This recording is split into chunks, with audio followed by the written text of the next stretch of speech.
Antes da gente começar a resolver a nossa prova, eu tenho que explicar algumas coisas que eu sempre explico nas nossas resoluções de prova.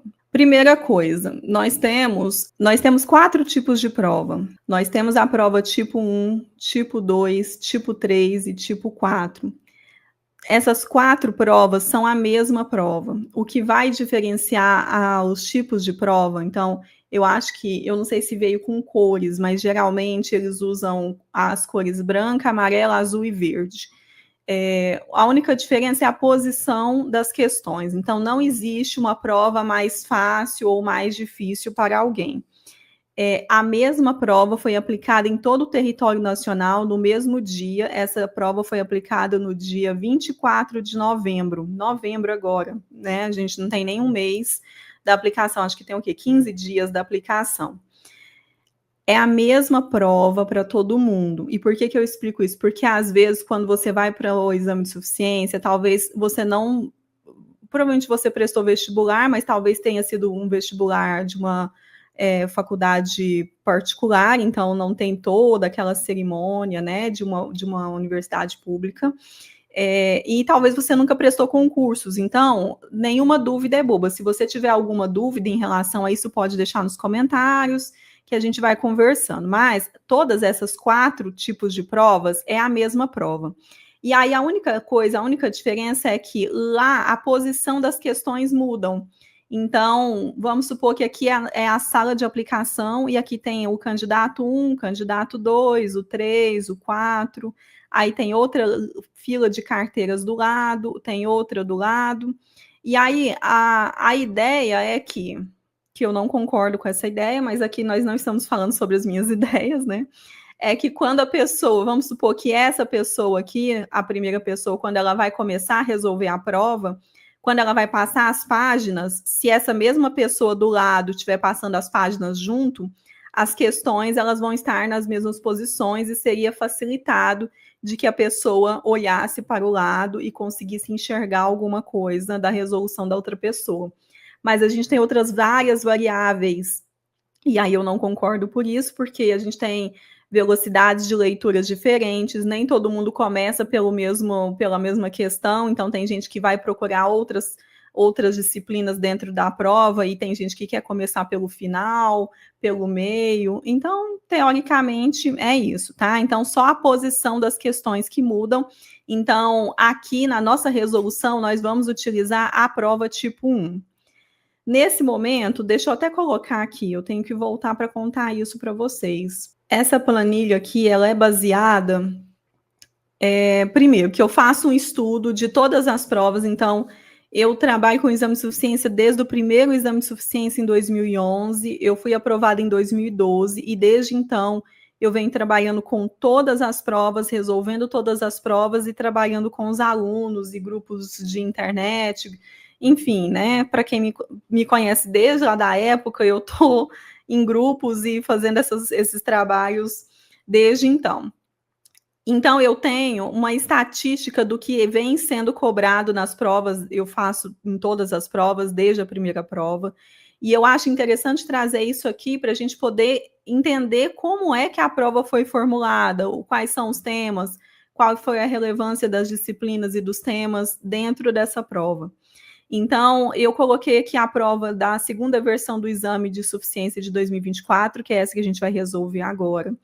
E eu quero que você entenda algumas peculiaridades, vamos assim dizer. A gente está trabalhando com a FGV desde a primeira prova de 2024, então, teoricamente, essa seria a terceira prova. E por que terceira?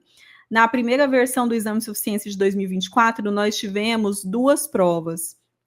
Isso não costuma acontecer. O que a gente tem no exame de suficiência é que ele é aplicado 2 vezes ao ano, uma no primeiro semestre e uma no segundo semestre. Só que o que aconteceu no primeiro semestre é que, quando foi aplicar a prova da primeira versão do exame de suficiência, a gente teve aquela tragédia lá no Rio Grande do Sul, onde teve enchentes, alagamentos, eu não sei qual o termo exato que se usa, mas foi aquela tragédia do Rio Grande do Sul.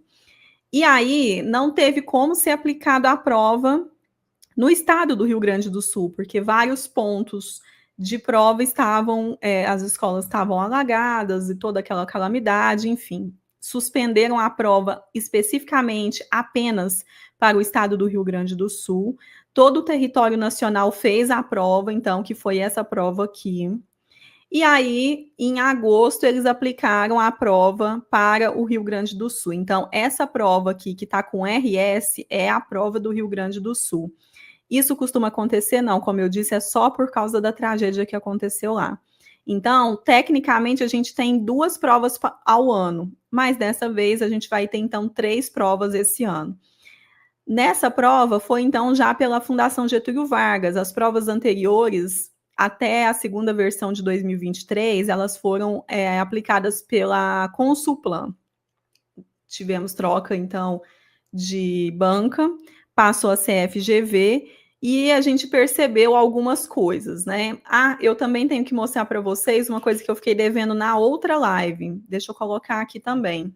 Saiu, então, no exame de suficiência, então, aqui no site do Conselho Federal de Contabilidade, em relatórios, lá você vai em exame de suficiência, você vai em relatório estatístico, e aqui vai ter o resultado estatístico do primeiro exame, então, considerando as 2 provas. E aqui, o que eu fiquei devendo para vocês é que quando a gente fez a live de como ser aprovado no exame de suficiência, a gente não tinha esses dados, que a gente vai até fazer uma outra live agora nos próximos semanas. Então, o que a gente teve é que saiu, então, a relação de aprovados. Então, a relação de aprovados, os aprovados ficaram um percentual de 38,23%. Isso é pouco? É muito? A gente viu um relatório, a gente vai ver isso depois nas próximas lives, quando a gente for trabalhar, mas a título de curiosidade, entre os aprovados inscritos, a gente teve um percentual de 38,23%. Por que ele diferencia aqui entre aprovados presentes e aprovados inscritos? Os aprovados inscritos é em relação ao total de pessoas inscritas na prova. Então, tivemos o percentual de 38,23%. E aí, consequentemente, os reprovados é o restante, né? Então, os reprovados foram um percentual de 52,70%. Entre os aprovados presentes, é aqueles que estiveram lá no dia, porque muita gente não vai, muita gente falta, né? Então, é considerado os presentes, mas não é essa estatística que a gente costuma usar, tá? Isso aqui é novo na parte do resultado estatístico, então, o percentual de aprovação não foi de 50%, como estavam se publicando na internet, não foi.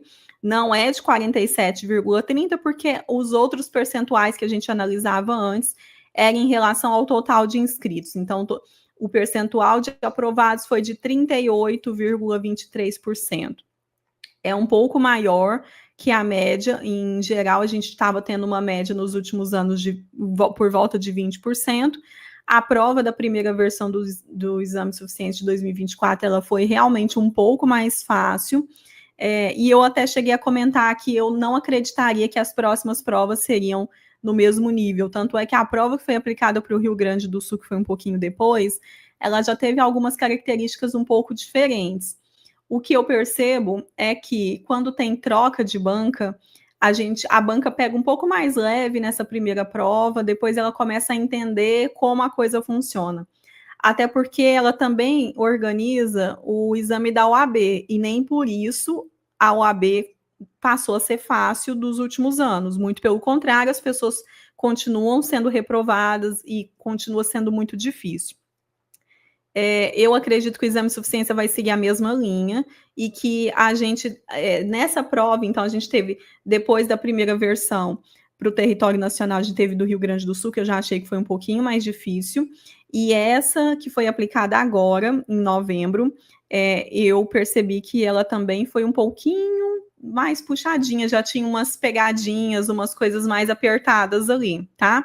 Então, não é porque o formato da questão é um pouco diferente que a prova vai ser mais fácil, como acontece, eu percebi muita dessa comparação entre os alunos, entre as provas da Consulplan terem textos maiores de enunciado e a FGV ter textos menores, mas o texto menor da FGV, às vezes ela usa uma palavrinha, um termo, que não é muito comum entre os alunos, e o pessoal acaba tendo muita dúvida e acaba pesando muito na hora de resolver a questão, tá? Então, a FGV tem uns peguinhas que talvez a Consulplan não tinha.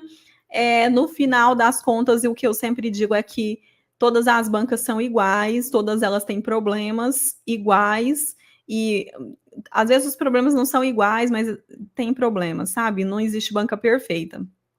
Então é isso, tá?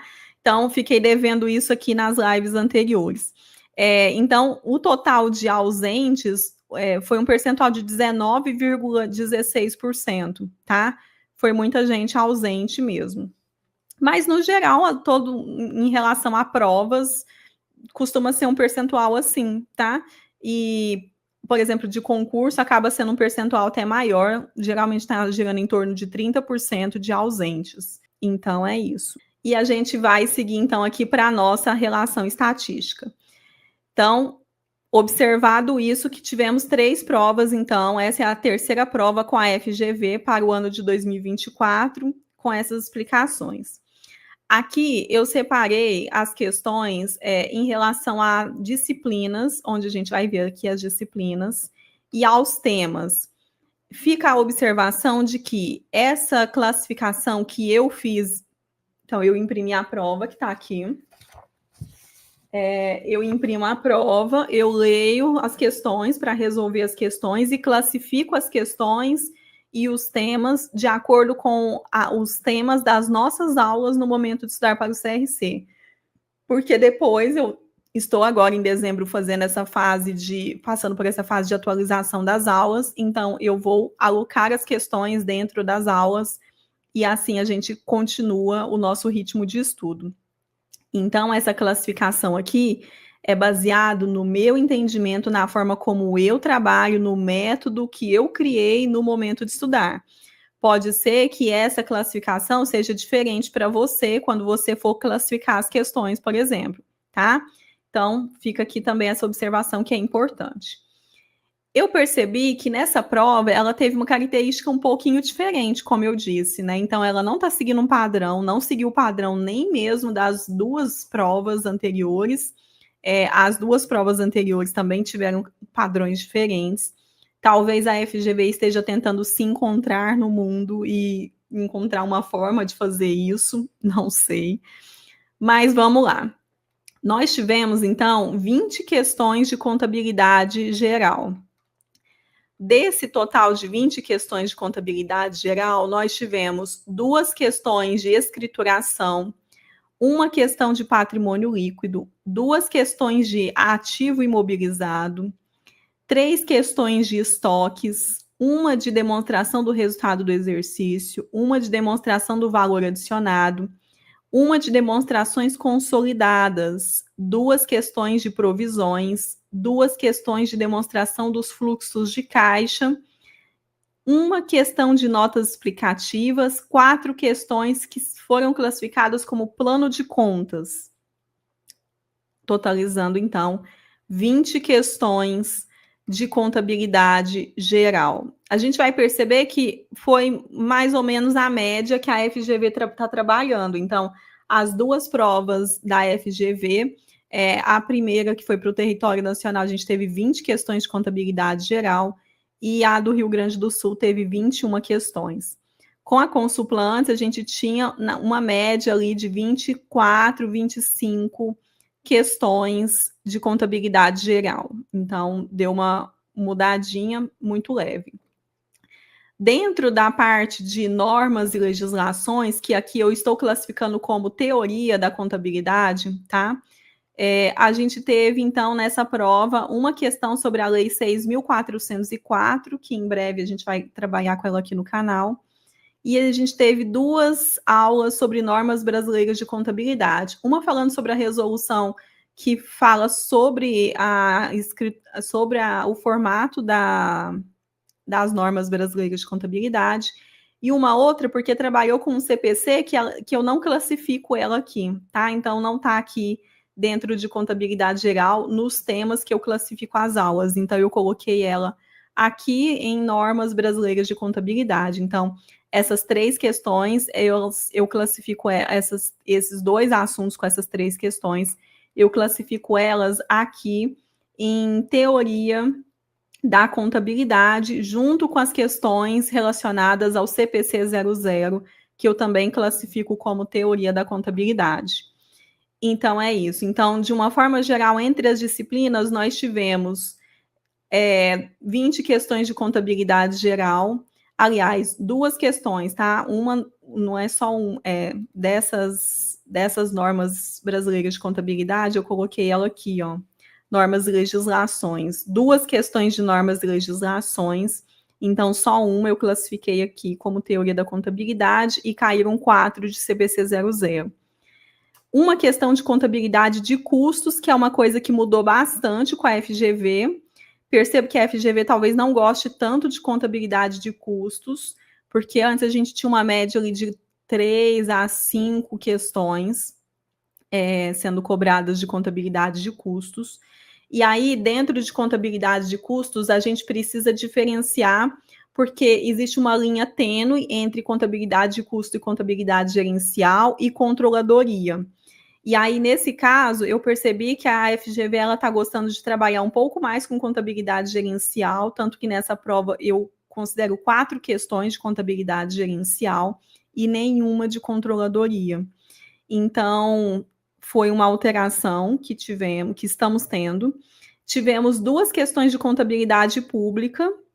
No geral, a gente sempre teve algo em torno de 3 questões de contabilidade pública. Uma questão, aí dentro de noções de direito, nós temos então um histórico aqui, porque noções de direito já cobrou direito do trabalho, direito tributário, direito civil e já cobrou em 2022 direito constitucional.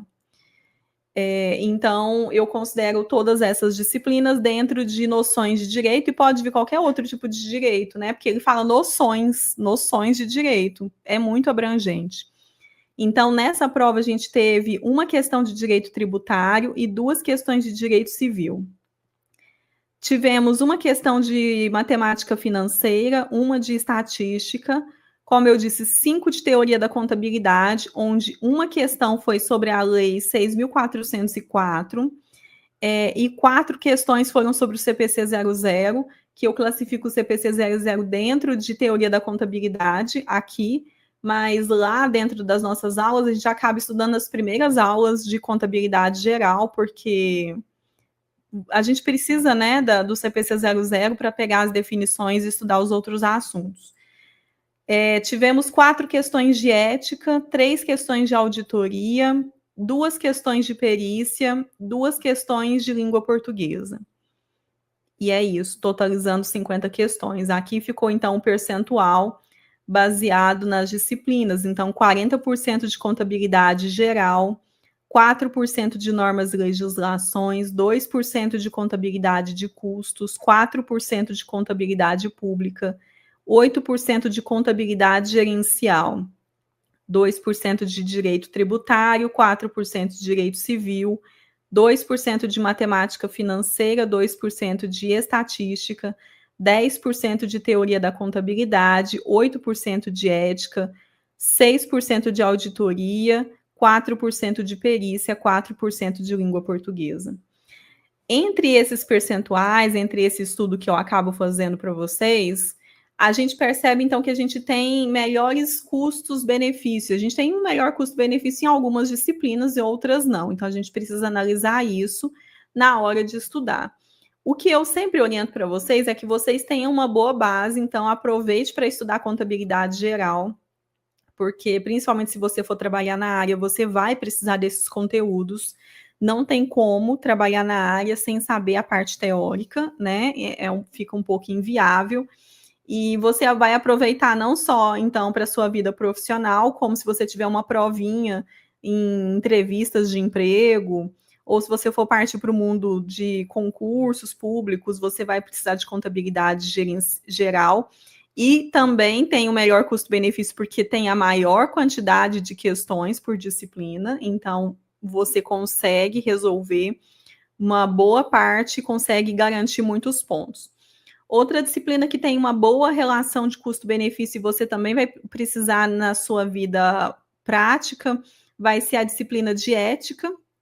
4 questões é muita coisa para quem vai precisar aí de 25 pontos. Então, pensa, se você precisa de 25 pontos para ser aprovado, e se você acerta as 4 de ética, já são 4 pontos de uma disciplina que não é difícil, você só precisa ler, você precisa assimilar o texto, fazer uma interpretação. Muitas vezes a gente vai ver que tem uma questão que a gente vai precisar fazer mais a parte de interpretar de acordo com a nossa vida mesmo, pessoal, em sociedade, enfim.